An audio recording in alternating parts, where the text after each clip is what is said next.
bagong pananaw. Isang magpagpalayang araw Pilipinas, Diyos marhainal daw Bicolandia. Welcome po sa 7th episode ng ating kaugnay School on the Air on Corn Production dito po sa probinsya ng Masbate, the Rodeo Country of Bicol. Hatid po sa inyo ng Department of Agriculture, Agricultural Training Institute ATI Bicol sa pagkikipagtulungan natin sa PLGU Masbate at Provincial Agriculture Office at sa mga lokal na pamahalaan ng 17 munisipyo o corn cluster dito po sa lalawigan ng Masbate. Ito po ang inyong lingkod, si Kuya Mike. Tayo po ay napapakinggan sa himpilan ng radyo sa probinsya ng Masbate, DZIM 98.3 Spirit FM, tuwing Sabado sa ganap na alas 10 hanggang alas 11 ng umaga. Opo, isang oras tayo magsasama-sama tuwing araw ng Sabado sa loob ng 4 na buwan at sabay-sabay na matututo sa mga makabagong teknolohiya sa produksyon ng mais. Gandang buhay po sa ating 500 farmer enrollees at syempre ang kanilang mga SOA coordinators na nanggaling sa 16 na munisipyo at isang lungsod o corn cluster dito po sa lalawigan ng Masbate. Kaya magandang araw, bayan ng Aroroy, Mandaon, Balod, Milagros, Mobo, Uson, Kawayan, Kataingan, Dimasalang, Palanas, Placer, Esperanza, San Pascual, Batuan, San Jacinto, Monreal at ang syudad ng Masbate. Ngayon pa lang kami po ay taos-puso nagpapasalamat na sa inyong pagsuporta at pagpapahalaga sa mga adhikain ng kagawaran ng pagsasaka. Tayo rin po ay nasusubaybayan via YouTube. Just follow us on our official account, ATI Bicol, #Sarabay Channel, at FB page ng ATI Bicol. At syempre, sa FB page din ng DZIM Spirit FM, ang ating radio station dito sa probinsya ng Masbate. So, ngayong araw po ay ating pagpapatuloy ang talakayan at sa pagkakataon po ito, tayo ay pag-uusapan po natin ang nutrient management sa pagtatanim ng mais. Okay? So, makakasama pa rin natin para bigyan tayo ng kaalaman ang Corn Program Focal Person ng ATI Bicol, Corn Specialist at ang napakasipag na Agriculturist 2 ng ATI Bicol, Sir Edgardo Nacario aka Sir Nax. Magandang umaga po, Sir Nax. Magandang umaga sa inyong lahat dyan sa Masbate Province. Nandito naman po si Sir Nax para sa isang topic sa corn production technology na naman sa ating School on the Air. Ang ating topic po ngayon sa umagang ito ay ang tungkol sa integrated nutrient management. Pero bago yan, as usual, may ipapakita naman ako sa inyong video para sa nutrient management.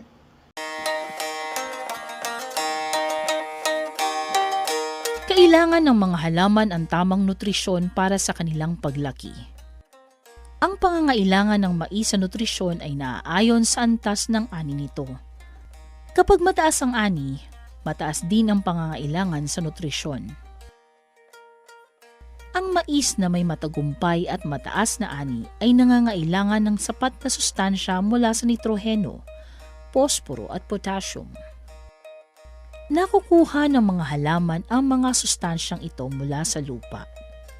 Ang mga labi ng pananim, dumi ng hayop, maging ang patubig ay mga likas na pinanggagalingan ng nutrisyon ng halaman. Ang sustansyang N, P at K na nakukuha mula sa lupa ay maliit lamang. Kadalasan, hindi sapat ang sustansyang taglay ng lupa upang makapagbigay ng mataas na ani ng mais. Ang inorganikong pataba o abono ay nagbibigay ng mga karagdagang sustansya na kailangan ng mga halaman para sa mataas na ani. Ang mataas na presyo ng mga inorganikong pataba ay nagtutulak sa ilang mga magsasaka upang gumamit na lamang ng organikong abono na karaniwang nabibili sa mas mababang presyo ayon sa timbang. Subalit dahil sa ang taglay na nutrisyon ng organikong pataba ay mababa lamang, lumalabas na higit itong magastos kumpara sa patabang inorganikong batay sa nutrisyong ibinibigay nito.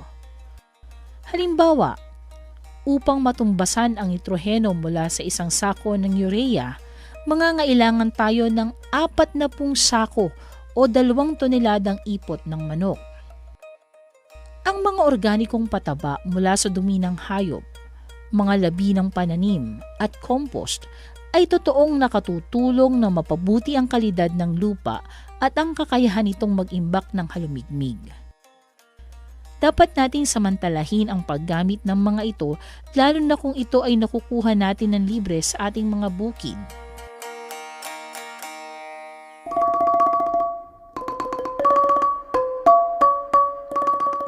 Dumarami na rin ang mga nagkakainteres sa paggamit ng pataba mula sa mikrobyo. Batay sa resulta ng pananaliksik sa Pilipinas ukol sa tinatawag na BioN, maaaring bawasan ng mga magsasaka ang kanilang iniaabono sa mais nang may isang sakong urea kung sila ay gagamit ng BioN. Ang BioN ay inihahalo sa mga binhi bago ito itanim. Pinapahusay nito ang pagtubo ng mga ugat ng binhi at binabago ang nitroheno na nasa hangin sa uring maaaring magamit ng mga halaman. Para sa isang malusog na taniman ng mais na may mataas na ani, mahalaga na ang mga sustansyang nitroheno, posporo at potassium ay agad na nagagamit ng mga halaman kung kailan ito kailangan. Ang mga sustansyang nanggagaling sa lupa o mula sa mga organikong pataba ay pinapakawala ng dahan-dahan at unti-unti. Ang mga ito ay maaaring hindi handang magamit ng mga halaman sa akmang panahon ng paglaki nito. Sa kabilang dako, ang mga sustansyang nagmumula sa inorganikong pataba ay dagli ng magagamit ng halaman para sa kanilang paglaki. Ang nitroheno ay kinakailangan sa buong panahon ng paglaki ng halaman at karaniwang inia-apply 2 o 3 beses sa buong panahon ng pagtatanim. Kung ang kabuuang aplikasyon ng pataba ay mas mababa sa 160 kilong nitroheno sa bawat ektarya, ito ay maaaring i-apply ng 2 hati. Sa mga tanimang nangangailangan ng mahigit sa 160 kilo ng nitroheno sa bawat ektarya, inirerekomenda ng BMP ang 3 hating aplikasyon nito. Ang posporo ay nagdudulot ng masiglang paglago at magandang pagtubo ng mga ugat. Ito'y kritikal sa unang yugto ng paglaki at inia-apply ng 1 beses lamang sa panahon ng pagtatanim. Ang potassium o K ay inia-apply 1 o 2 beses sa buong panahon ng pagtatanim. Kung ang i-apply na potassium ay mas mababa sa 60 kilo sa bawat ektarya, maaari na itong i-apply 1 beses lamang kasabay ng unang aplikasyon ng nitroheno at posporo sa taniman. Sa mga lugar na nangangailangan ng higit sa 60 kilo ng potassium bawat ektarya, inirerekomenda ng BMP ang paglalagay ng kalahati ng kailangang potassium kasabay ng unang aplikasyon ng nitroheno at posporo.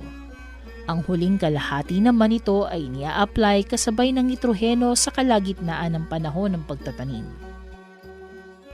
Ang paghahati ng aplikasyon ng patabang nitroheno at potassium ay higit na kailangang gawin sa mga lugar kung saan ang lupa ay mabuhangin at may mataas na antas ng pag-ulan.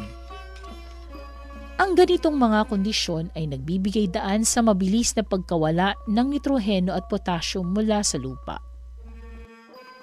Bagamat maliit lamang ang dami ng pataba na kinakailangan ng mga halaman sa unang yugto ng paglaki nito, nakasalalay naman ang kabuang laki ng tanim, dahon at puso ng mais sa tamang nutrisyon ng mga halaman sa mga unang yugtong ito. Ito ang dahilan kung kaya ang unang aplikasyon ng pataba ay karaniwang ginagawa sa panahon ng pagpupunla o dili kaya'y pagkasibol ng binhi. May ilang mga magsasakang ayaw mag-apply ng pataba hanggat hindi nila nakikita ang pagsibol ng mga punlang mais. Bagamat maaaring ipagpaliban ang aplikasyon ng pataba hanggang sa pagsibol ng mga punla, hindi ito dapat patagalin ng higit sa 7 araw matapos magtanim. Sa panahong ito, ang nakaimbak na pagkain sa butil ng mais ay unti-unti nang nauubos at ang batang halaman ay mangangailangan ng sustansya mula sa pataba na dagli nitong magagamit para sa paglaki. Kapag ang halamang mais ay mayroon ng 8 dahon, mga 30 araw pagkatapos itong itanim, nagsisimula na ang mabilis na paglaki nito. Sa panahong ito, nabubuo ang bilang ng hilera ng mais sa bawat puso.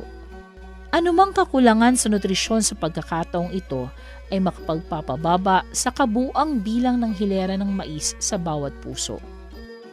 Upang makamit ang pinakamataas na bilang ng hilera ng mais sa bawat puso, dapat mag-apply ng patabang nitroheno magmula sa panahon ng mga halaman ay mayroong 6 na dahon, mga 3 linggo pagkatanim hanggang 4 na linggo pagkatanim. Kung maglalagay ng nitroheno ng makaikatlong beses, ang huling aplikasyon ay kailangang gawin mga 5 linggo pagkatanim, kung saan ang mga halaman ay may 10 dahon na. Tinitiyak nito na mayroong sapat na nitroheno ang mga halaman para sa kasunod na mahalagang yugto ng paglaki nito. 6 na linggo pagkatanim, kung saan meron na itong 12 dahon.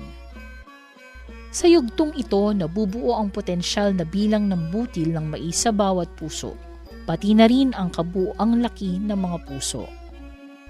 Ang anumang kakulangan sa tubig o nutrisyon sa panahong ito ay lubhang nakababawa sa potensyal na bilang ng mga butil at laki ng puso sa panahon ng anihan.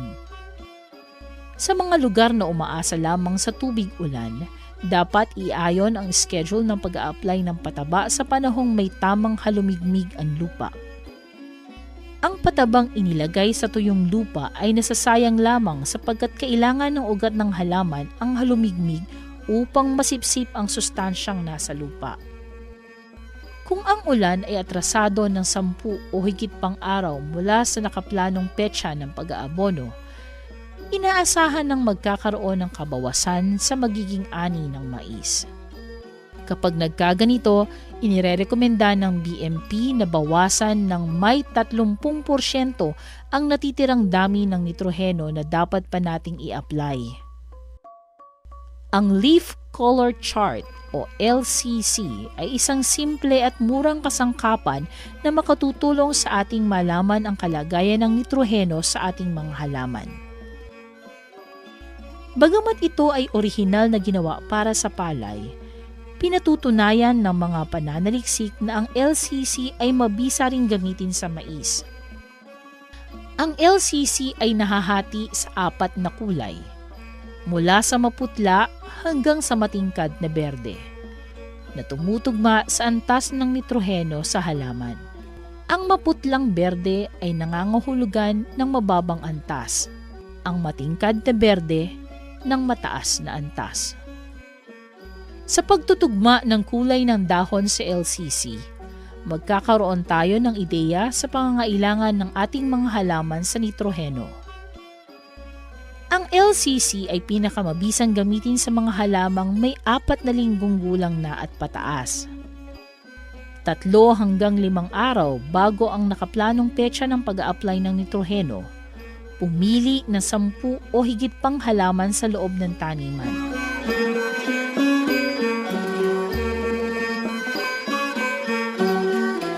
Sa bawat halaman, piliin ang pinakabatang dahon na may nakalabas ng kwelyo.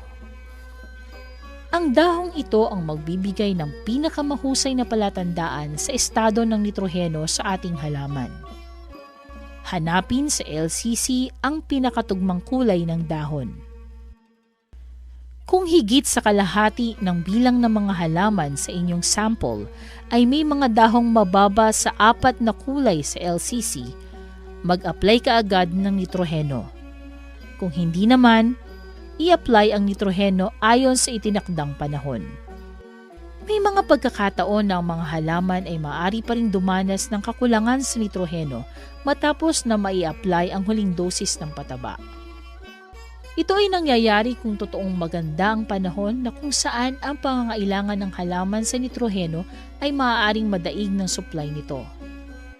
Maaari itong masubaybayan sa pamamagitan ng paggamit ng LCC mula sa 6 na linggo pagkatanim hanggang sa bago lumabas ang bulaklak na lalaki o tasseling. Kung higit sa kalahati ng mga halaman sa inyong sample ay may dahong kulay na mas mababa sa 4 sa LCC at ang halumigmig ng lupa ay sapat, maaaring mag-apply ng karagdagang bag ng urea sa panahong ito.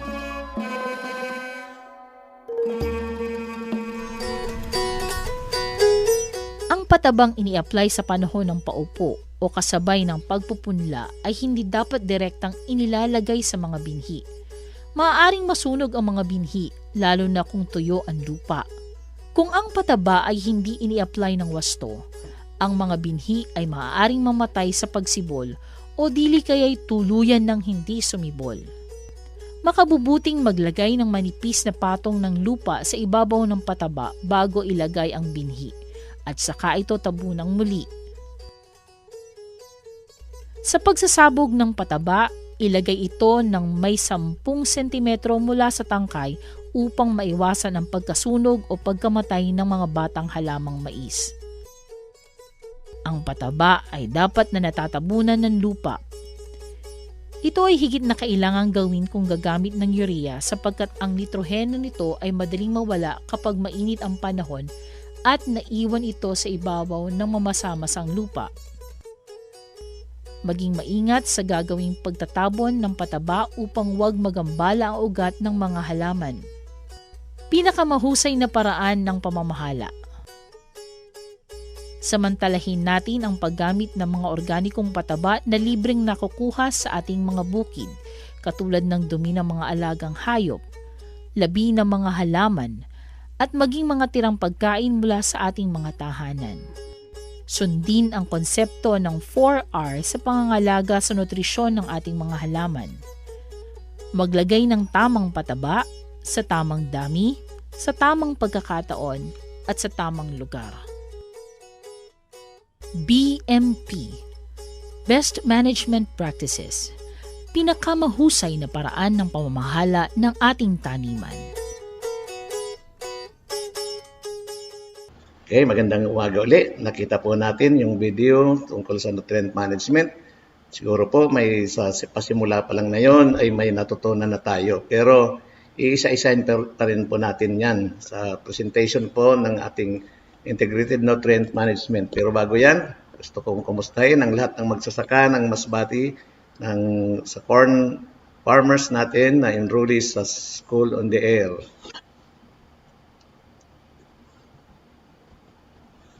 Sa introduction po ng ating topic, para sa integrated nutrient management, gustong sabihin, ito ay kombinasyon ng organic, inorganic, and biofertilizer na paggamit sa ating mga sakahan, sa ating mga tinanim na mais, para ma-enhance ang crop growth, para tumaas ang ating ani at kalidad ng ating mga produktong mais. Sa paggamit po ng organic and inorganic fertilizer, mamaintain po natin at may adjust ang soil fertility ng ating mga lupa para sa optimum level, para sa ating desired corn crop productivity. Ang pinaka-objectives po ng INM, sabi dito, is to maintain soil fertility and enhance productivity. Then, another objective is maximize plant production o yung ating ani para ma-maximize natin, mapataas. And ma-conserve natin ang ating lupa o yung mga resources na ginagamit natin sa pagtatanim. Then, the main concerns ng integrated nutrient management, dapat may regular supply para para sa mataas na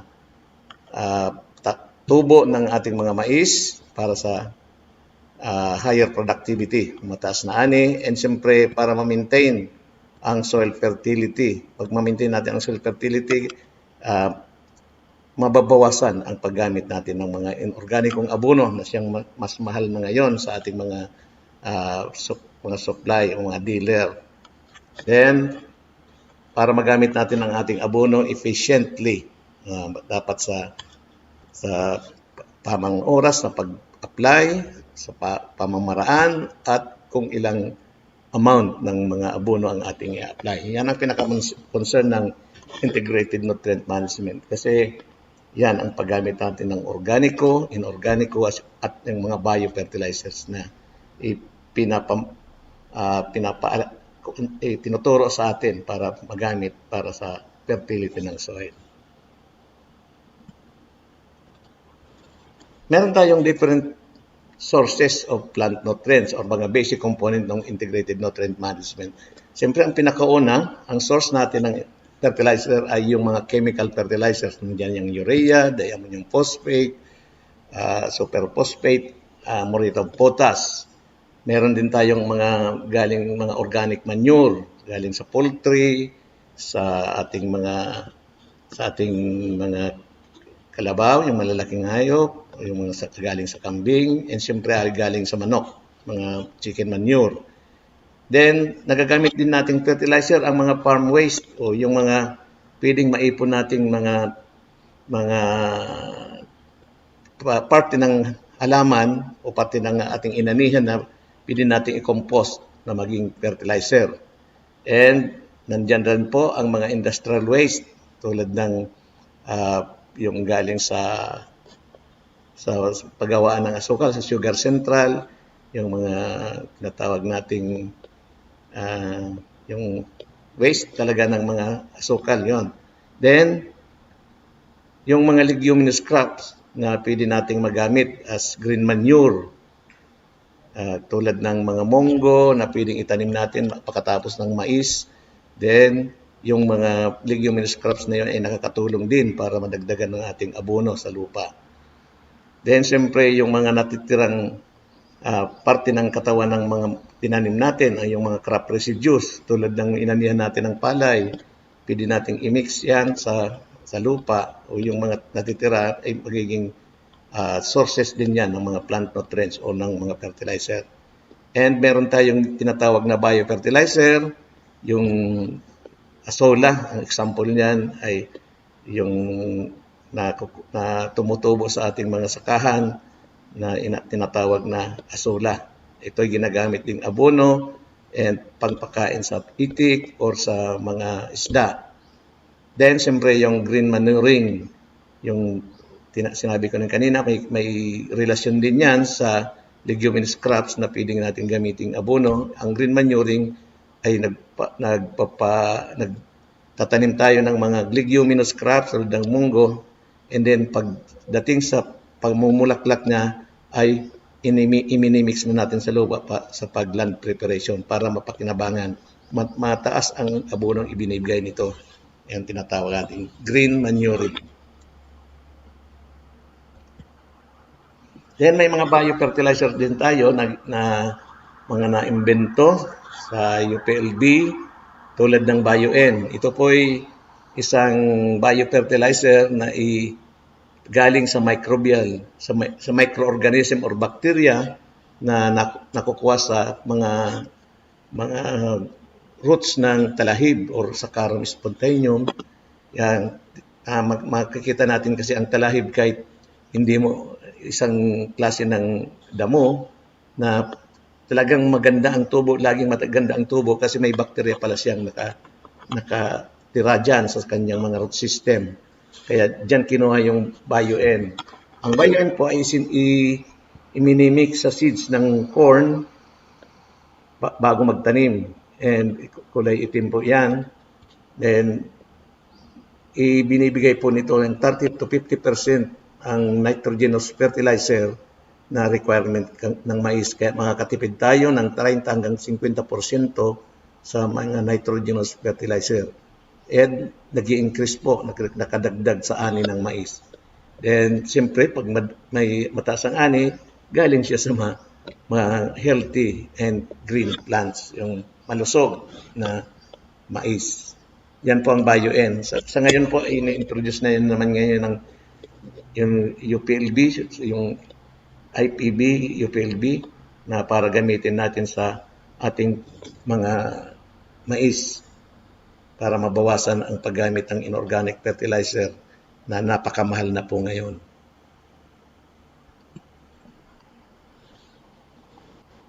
Okay? Yan po, mga other factors ng INM. Then, paano natin ma-evaluate ang fertility ng lupa? May tinatawag tayong quantitative method.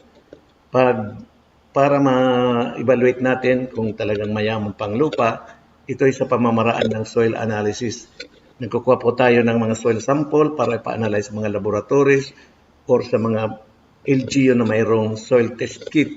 Ma-determine po natin dito kung mayaman pa ang lupa sa nitrogen, phosphorus, at potassium, and kung acidic or hindi pa ang lupa natin.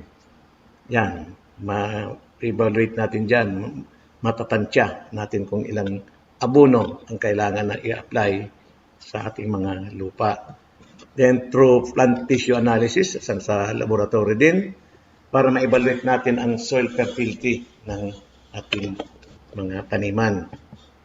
Mayroon din isang evaluation din sa pamamagitan ng field fertilizer test, yung mga trials, mga experiment na ilalagay sa mga sakahan para matest kung talagang mayaman pang lupa. Then siyempre, mas magandang i-experiment kung sapat experiment, mas madali at hindi masyadong laborious. Pag sa qualitative methods naman, yung soil fertility evaluation, makikita natin yung nutrient deficiency symptoms. Yung mga symptoms o mga sinyal na kulang talaga sa nutrients or abono ang isang tanim. Tulad sa nitrogen, phosphorus, or potassium. Then, meron tayong tinatawag na mga essential nutrient elements. Bali, meron tayong 18 nutrients element na kailangan para sa sa plant growth o para tumubo ang isang tanim. Essential nutrient elements. Yan ang mga pagkain ng ating tanim na makukuha sa lupa. Ito po ang carbon, hydrogen, oxygen, nitrogen, phosphorus, and potassium, calcium, magnesium, and sulfur. Ito po yung mga tinatawag nating macro. Talagang ito po ang kailangan ng ating tanim sa maramihang. Then meron po tayong iron, manganese, copper, zinc, boron, molybdenum, chlorine, cobalt, and nickel. Yan po ang mga microelements na tinatawag natin.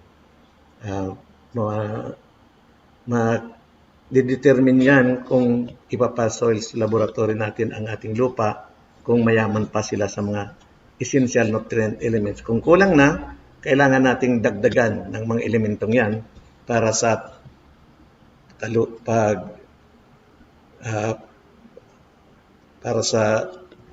plant growth, sa paglaki ng ating mga tanim. Yan, sinabi ko na kanina, yung mga macro, yung carbon, nitrogen, oxygen, nitrogen, phosphorus, potassium, calcium, magnesium, and sulfur. Ito ay inaabsorb ng ating mga tanim in a large amount. At ito naman yung mga microelements, iron, manganese, boron, molybdenum, copper, zinc, chlorine, cobalt, and nickel. Ito ang tinatawag nating mga micro. Absorbed by plants in a small amounts, kahit kaunti lang. Ang mga lupa natin naman ay bastante pa sa mga micro elements. Kaya ang palagi ang ginagamit natin sa abono, yung may mga macro element tulad ng nitrogen, phosphorus, and potassium. Ang iba naman na macro ay hindi na mismo, mayroon pa rin ang ating mga lupa. Ito po ang mga nutrient deficiency symptoms sa maisan. Ang una, sa nitrogen, makikita po natin ng yellowing ng na nagsisimula sa tip o sa pinaka tip ng dahon papunta sa gitna na parang letter B ang kulay. Yan po ang deficient sa kulang ang nitrogen. Yan ang sinyalis ng mais na kulang sa nitrogen. Makikita po natin na sa bababang parte ng mais ay tutuyo na siya at kulay yellow na may parang letter B from the tip papuntang gitna. Ang phosphorus na deficiency symptoms naman ay stunted ang mababa siya, hindi siya lumalaki at nagkukulay violet or purple ang dahon niya. Tulad ng nasa picture, makikita po natin yung phosphorus deficient. Sa potassium naman, yung K, nag-yellow din ang dahon niya, pero nagsisimula siya sa kabaliktaran ng nitrogen. Sa tip din ng mais, pero parang baliktad na letter B, papunta sa mga gilid ng dahon. Nagkukulay yellow din parang nasusunog ang mga sa gilid ng dahon simula sa tip ng dahon. Yan naman ang sinyal or symptoms na kulang sa potassium. Kung kulang din sa magnesium, nag-reddish purple ang kulay ng tips ng mga margin ng dahon. And kung minsan, natutuyo na rin siya o namamatay na rin siya pag kulang sa magnesium. Halos parehas lang ang mga sinyalis niya pero may distinguish naman na makikita natin.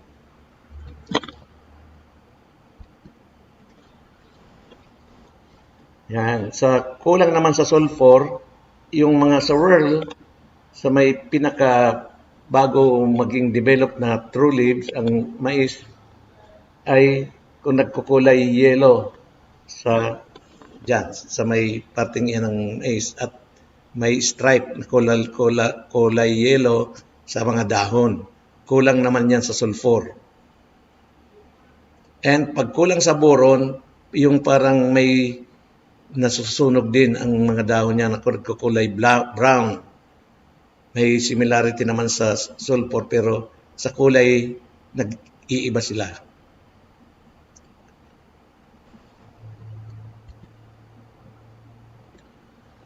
Then sa manganese, para siyang kukulay yellow din, or nagpe-pale yellow sa uppermost recently or sa mga mature leaves. And nakikita rin natin dito sa zinc ay stunted din ang growth niya. May mga strips na makikita natin sa dahon, din sa mga internodes. Yan din ang simptomas na kulang sa zinc ang ating mais. Then sa iron, parang mayroong disease na downy mildew.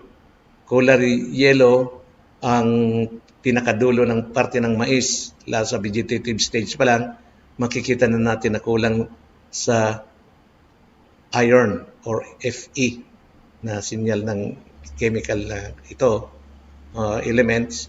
Then may mga stripe siya sa loob ng dahon na color yellow.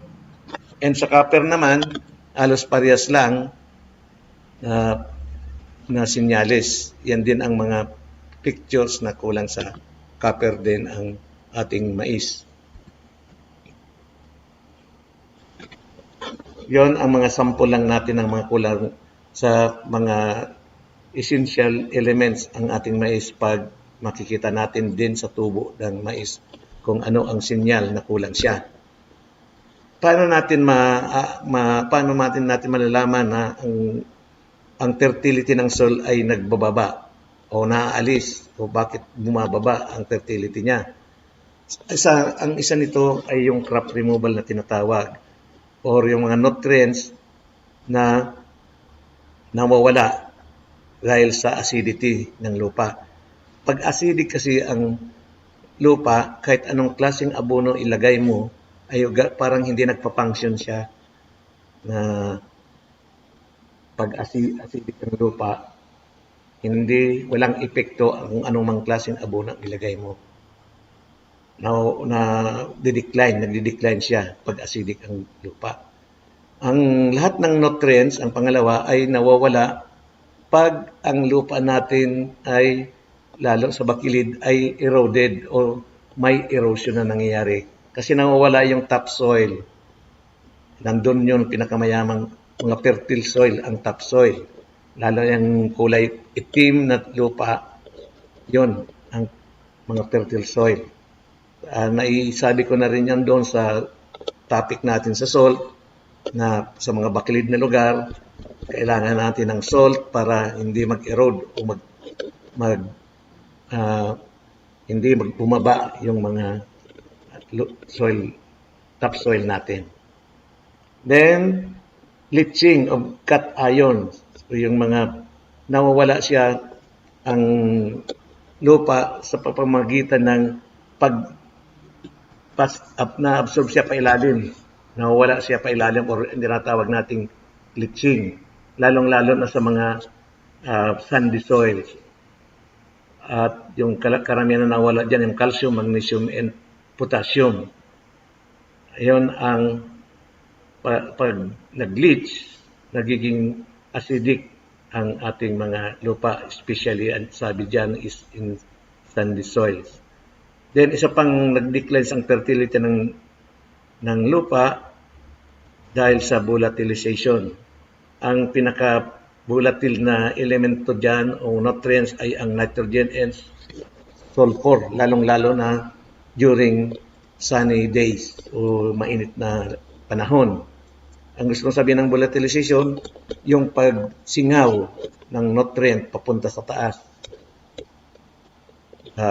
Volatilization ang tawag dyan, iba naman yung evaporation, kasi yung evaporation ay kasama yun ng mga tubig na mga gas papuntang itaas. Yan, evaporate yung tinatawag. Yang sa nutrient naman ay tawag dyan is volatilization. Yan, isang diagram kung paano na consume ng ating tanim ang mga nutrient. May mga conversion pa yan. Medyo mahirap ipaliwanag kung hindi ka isang chemist or chemical engineer. Ito yung mga nutrient requirements na corn sa maturity days, silking, tasseling, and pram emergence. Ang nitrogen, phosphorus, at potassium sa tubig ay mas nakukonsumo during emergence, tasseling, and silking, or during vegetative stage. Mas konti na lang sa maturity.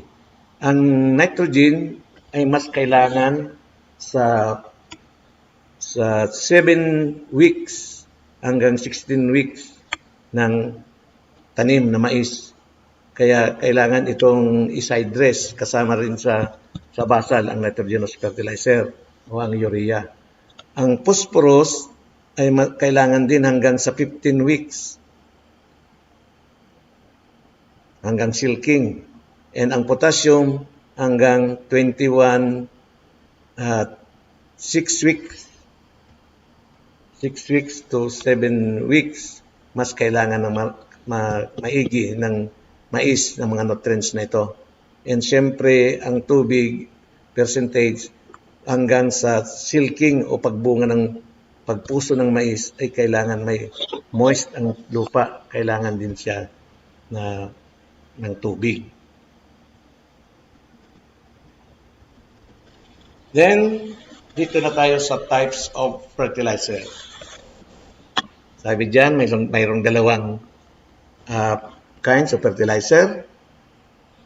unahan muna natin ang gustong sabihin. Kung ano ba ang fertilizer, ano bang definition niya?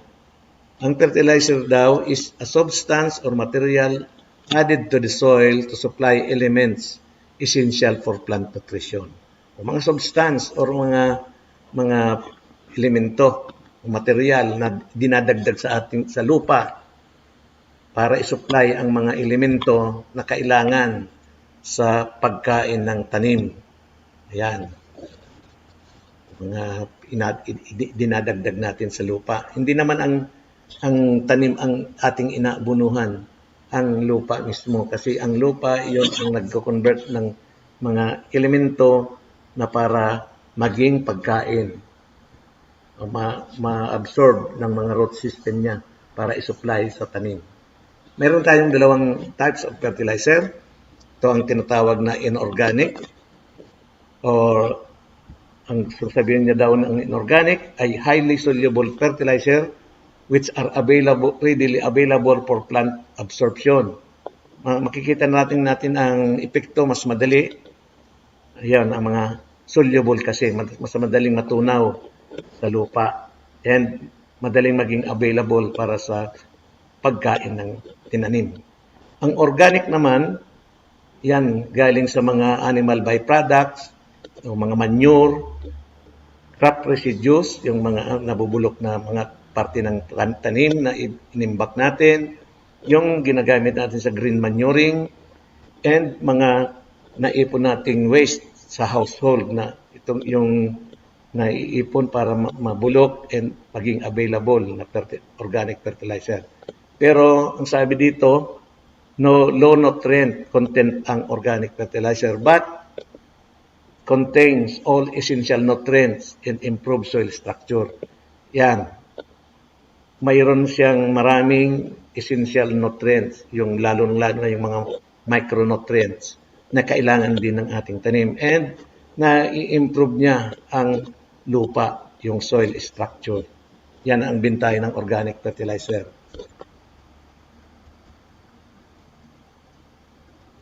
Ang mga organic fertilizer natin ay yung tulad ng crop residues, yung mga parte ng katawan ng tanim na natitira sa pag-ani natin and nabubulok. Then, asola, animal and green manure. Yan, ang mga organic fertilizer. May low nutrient analysis yan. Mas marami yan kung gagamitin. And, siyempre, pag marami, kailangan mataas ang transportation cost niya. Mataas ang ating ibabayad sa mga mag-haul o maghahakot. Then, slow availability to lower leaching losses. Longer time for nutrient supply. Yan din ang bintahe niya. May disbintahe, may bintahe, at itong matagal siyang magiging available sa lupa natin. Kaya hindi siya mas madaling mawala yung nutrient niya and mas matagal na papakinabangan ng tanim. Maging sa susunod pang taniman ay mayroon pa rin yung organic fertilizer available pa. Ang organic fertilizer naman is contain all essential elements. Ayan, sinabi ko na kanina, yung mga lahat na 18 essential elements ay nandyan. Kaya mas magandang gamitin daw sa mga buwaghaging lupa or sandy soils na talagang kulang yan. Pag ganitong lupa na sandy ay kulang siya sa mga micronutrients kasi mas madali siyang mawala. Then, ang isang bintay ng organic fertilizer is improved soil structure. Yung kung halimbawa ang lupa mo is clayy, mahirap taniman ng gulay o ng mais, pag binagyan mo ng mga organic fertilizer, na-improve niya, nagiging buhaghag. Then, limited supply, so price per unit element is high. Makikita natin na kung minsan ang organic fertilizer is kulang ang supply kasi kulang naman ang magpo-produce sa atin. Pero ang inorganic, laging nandun, available sa mga tindahan, ng mga abono at agricultural supply. Sa inorganic fertilizer naman, nandiyan example natin, yung complete fertilizer, yung 14-14-14 na NPK, tukoy agad kung anong mga nutrients ang nandun, nitrogen, phosphorus, and potassium, may 14% ang na NPK, kaya tinawag na complete kasi lahat ng nutrients na kailangan in large amount ay nandun. May inaatawag din tayong ammonium sulfate or yung 2100, nitrogen lang, walang phosphorus and walang potassium. Meron din tayong available na abonong ay tinatawag na ammonium phosphate na 1620, na dalawang elemento lang ang nandyan, yung nitrogen and phosphorus, walang potassium. Then, yung 8018 or solofos, phosphorus lang nandoon na elemento.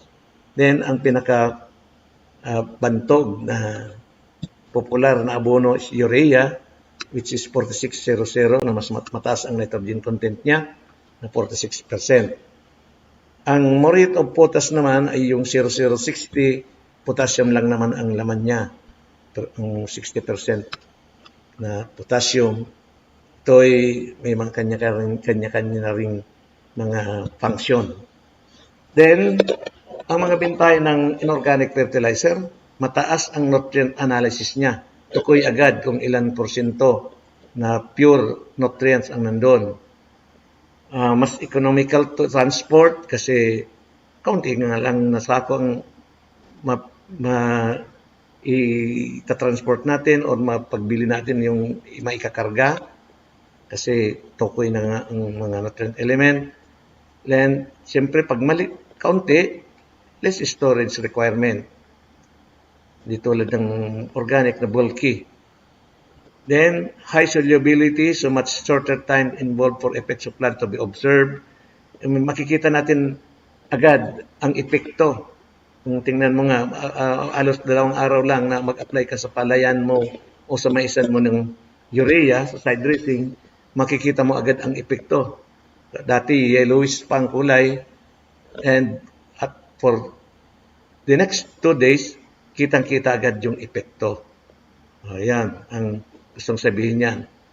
Madali siyang matunaw sa lupa, kaya madali siyang ma-absorb ng ating mga tanim.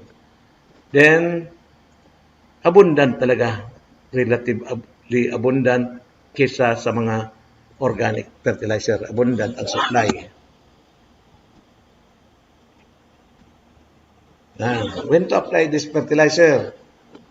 Para ma-absorb ng plants.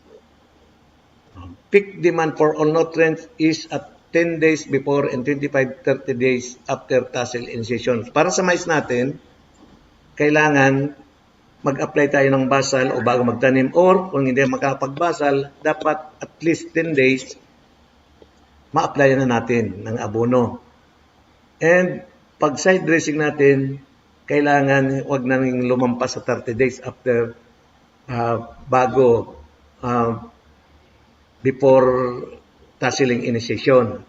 Kasi nandyan ang tinatawag ng side dressing, hindi na pa masyadong mataas ang mais, na hindi pa ma-distroso ng kalabaw para sa healing up. And dyan mismo, kailangan na ng mais ang talagang abono para ma-develop ang kanyang corn ear or yung puso ng mais. Para daw sa nitrogen, maximum demand is during tasseling and silking. Yan nga, 25 to 30 days. Dapat ma-applyan natin ng side dressing ng nitrogenous fertilizer tulad ng 2100 or 4600 o urea. Para sa phosphorus naman, dapat ang maximum demand niya is after flowering and during ripening. Kailangan din para makatulong ang phosphorus kasi ang function niya para sa root system and mapadali or matulungan siya sa matapatama ang maturity days niya. Then para sa potassium naman, dapat maximum uptake niya simula sa pagkatanim hanggang sa flowering and matatapos siyang ma-uptake before grain formation. Kasi ang function ng potassium ay para sa magandang full na walang bungi-bunging mais and ma-develop yung mga corn grains para naman yan sa formation ng mga bunga para sa potassium. Mailan daw ang dapat nating i-apply na abono? Madepende yan kung ano ang ating itinanim and madepende rin yan kung ano yung resulta ng analysis, yung fertilizer recommendation. Pag nagpa-soil sample kaya tayo and ipa-analyze natin, ang resulta niyan sa laboratory or sa STK, pupunta na yan sa fertilizer recommendation. Kung ilang kilo or bags ba ang kailangan natin sa hektarya. Then, didepende rin kung ilan ang ating i-apply sa status ng soil. Siyempre, kung mayaman pang lupa, kaunti lang na abono. Pero pag wala na, naubos na yung fertility ng lupa na hindi natin binibigyan uli pagkatapos ng tanim, kailangan na maraming abono. Yan. Yan nga isa, depends on the result of soil analysis. Siyempre, sabi ko na nga, pag nagpa-soil analyze ka, lalabas ang fertilizer recommendation. Kung yan, sa fertilizer recommendation, ilang abono ang magagamit natin. Pag nagpa-soil analysis ka, nandun ang recommendation kung kailan i-apply at paano i-apply and kung kailan i-apply. Yan ang mga bintay pag nagpa-soil analysis. Then, sabi dito, ang intindihan muna natin ang fertilizer recommendation and fertilizer grade. Ang fertilizer recommendation is the amount of NPK needed in 1 hectare of land to produce a productive crop. Yung rekomendasyon ng nitrogen, phosphorus at potassium sa isang hektarya para makaproduce tayo ng maximum o mataas na ani. Ayan. Fertilizer grade is the guaranteed percentage of total nitrogen, available phosphorus, and soluble potassium in a fertilizer. Makikita natin kasi sa mga sako ng fertilizer, sa mga inorganic fertilizer ito, makikita natin doon ang grade. Gusto sabihin, yung percentage ng nutrient na nandoon available sa isang sako. Example natin, yung urea. Total nitrogen niya is nakalagay sa sako is 46%. Ang isang sako naman is 50 kilos. Gustong sabihin, sa 50 kilos na yun, merong 23 kilos na pure nitrogen.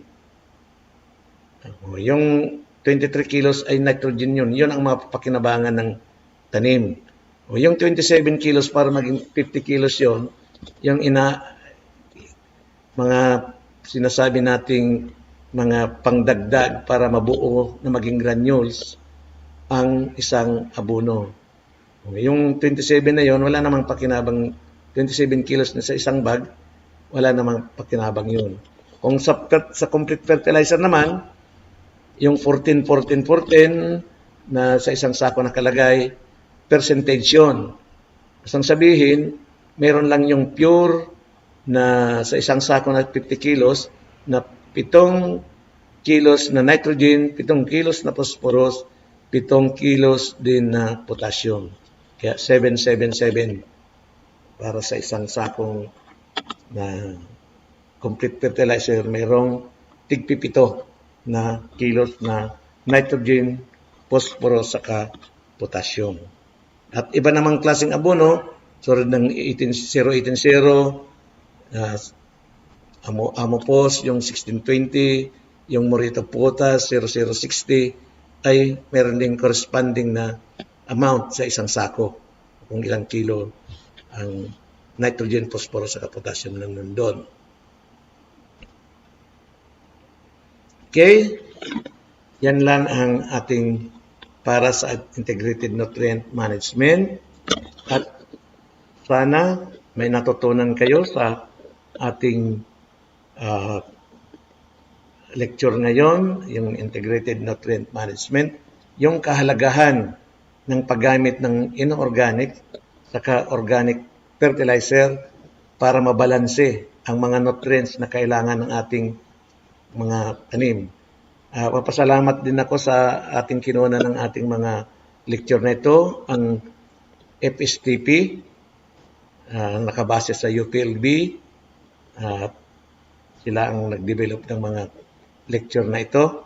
And siyempre, karamihan din dyan sa Masbate ay naka-attend na rin ng FSTP 1 to 3, phase 1 to 3, and familiar na sila sa mga lecture na ito. And kasi meron kami sa Uson, sa Dimasalang, ay sa Kawayan, na nakandak ng FSTP dyan sa Masbate. And ito rin po ang sa mga management practices ng corn, simula sa planting, sa land preparation, sa planting, and ito na yung hanggang sa integrated nutrient management. Ang susunod po ditong topic na mai-lecture natin sa mga susunod na episode, ang pinaka-importante rin na integrated pest management or corn plant pest and diseases. Lalo na yung fall armyworm. Sa muli, maraming salamat sa pakikinig ng ating mga enrollees sa SOA. And siyempre, nagpapasalamat uli sa Office of Provincial Agriculturist ng Masbate, kay Sir Jonel, ang ating Provincial Agriculturist, kay Chud Oriola, ang ating Provincial Corn Coordinator, and kay Ma'am Elizabeth Cabog, ang ating Provincial Report Officer, and other involved sa corn program ng Masbate Province. Maraming salamat and see you again. Maraming salamat, Sir Nax, sa iyo pong mga lectures. Okay? So, malinaw na malinaw po sa atin ito, mga kaugnay, ating mga farmer enrollees. Okay? So, yan. Si Sir Nax po ang ating ATI Bicol Corn Program Focal Person. Again, maraming salamat, Sir Nax. Ayan, mga farmer enrollees, marami na tayong nalaman at sana naunawaan natin po ng maliwanag pa sa sikat ng araw. Okay? Sa susunod na Sabado ay mas lalo pa nating payayabungin at dadagdagan ang ating mga kalaman sa produksyon ng mais. Okay?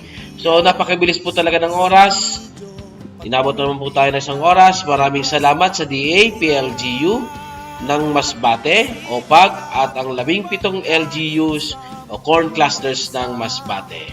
Sa aming Center Director, Ma'am Elsa, ang aming Chief ng IS Section, Ma'am Prime, at nakasama natin sa technical side si Kuya Chan at syempre si Miss Joy D ng ating admin staff ng IS Section. Maraming salamat po mga ating kaugnay sa pagsubaybay, pakikinig at panonood. Sa susunod na Sabado po ulit, 10 to 11 ng umaga po, same radio station tayo. Okay? Muli po, ito ang inyong lingkod, si Kuya Mike, na nag-iiwan ng isang masaganang ani, mataas na kita mga kamais. Stay safe and stay healthy. The day of fortune is like a harvest day. We must be busy when the corn is ripe. Sa mais, ma-amaze ka talaga. Diyos mabalos po.